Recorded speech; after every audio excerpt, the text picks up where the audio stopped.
Hello and welcome to Gardening at 58 North. In this video I'd like to give you guys an update on my chili plants here.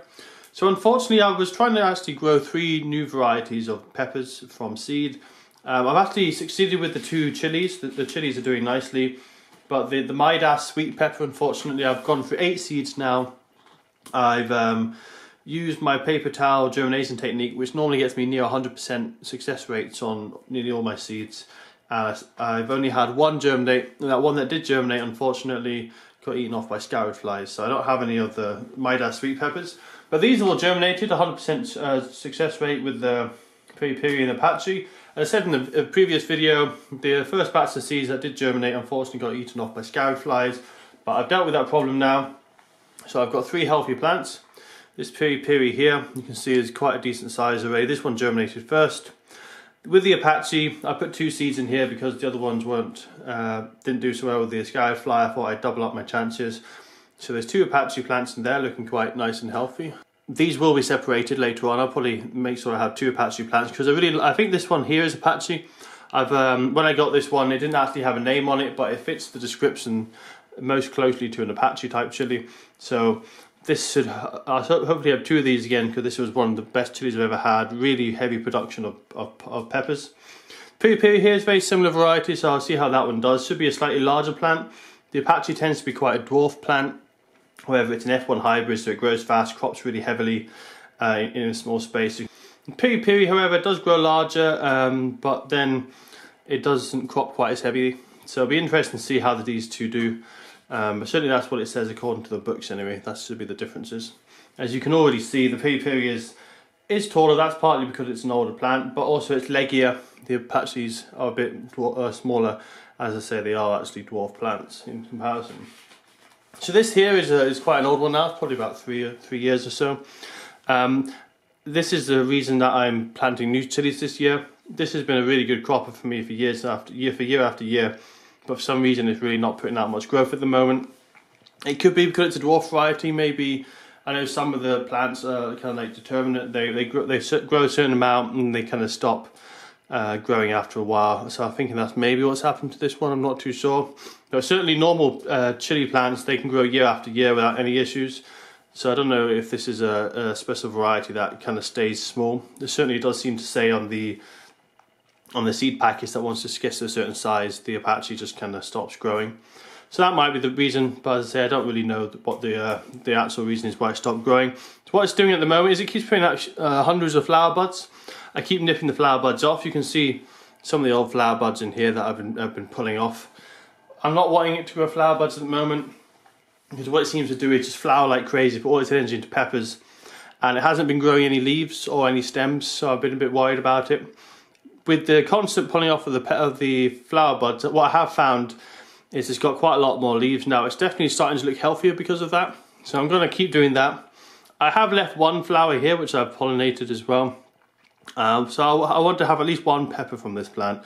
That way, if the plant does die, if this is in fact an Apache, I can replace it with this one here.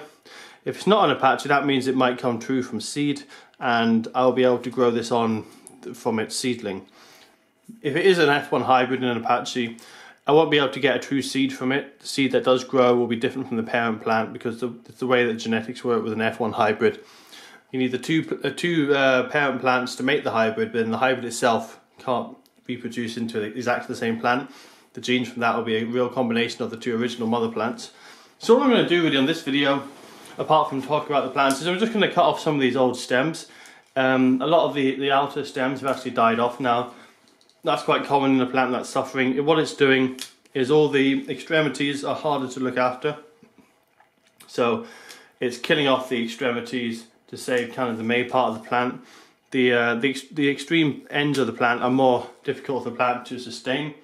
And the reason for that is there's a greater distance between the roots and the end of the stem, so it's not as easy to transport all the moisture and the nutrients and everything up and down the plant. It's a bit like if you're on a very cold day and your fingers get cold or your toes get cold because your body is restricting the blood flow to your extremities because they're the hardest to keep going. So as I say, I'll cut all this dead material off just to neaten it up a little bit. Hopefully it doesn't die back too much more. I think it's done most of the dying back that it's going to do now, and the reason for that is now that I'm cutting off all the flower shoots, it doesn't seem to be suffering as much, and it's actually greening up quite nicely. It was really suffering over the winter with the lack of light, but with the more daylight coming in now, this should hopefully recover quite nicely. But I don't think this will ever make a full recovery, just with the fact that it's not growing any stems, it's just growing all these tiny little mini leaves. I can kind of show you, hopefully a close up on this bit. So you can see there, it just seems to be growing like loads of tiny little mini leaves, lots of flower buds, but it doesn't really grow any full-size leaves or any stem. You can see in that stem there, each little growth spurt is only growing about a millimetre, if that, and so it's really not putting any kind of length onto the stem. Normally with the internodes, several centimetres, but the internodes here are in the millimetres or even less than a millimetre, so it's all bunched together. Whereas if you look at some of the more established branches, you can see there's several centimetres in between each internode. So something's certainly going wrong with this plant, but I'm not entirely sure what it is. So I'll give you guys an update in a few weeks' time. I'm going to probably look into getting another sweet pepper. I can't actually find sweet peppers for the Midas. They only seem to be saying the seeds, not the plant. And it's getting a bit late now, so if I buy the seeds, they'll be quite set back. And I wanted to make the most of the daylight as it's coming into spring now. So what I might try and do is try a grafted plant, because apparently the grafted plants are a lot more vigorous, just because the root systems are from a much more vigorous rootstock, and they should give heavier crops. So it'll be interesting to try a grafted variety and see if it really is a lot better than a normal variety of sweet pepper. So I've not settled on which variety I'm going to get yet of that grafted plant, but I'll give you guys an update in a few weeks' time. Hopefully by then I'll have the grafted plant, and these will have grown on quite a bit. They should be probably a few centimetres tall, and I should expect these to start flowering within a month or so, because there's quite a good growth at the moment and they're also doing quite well.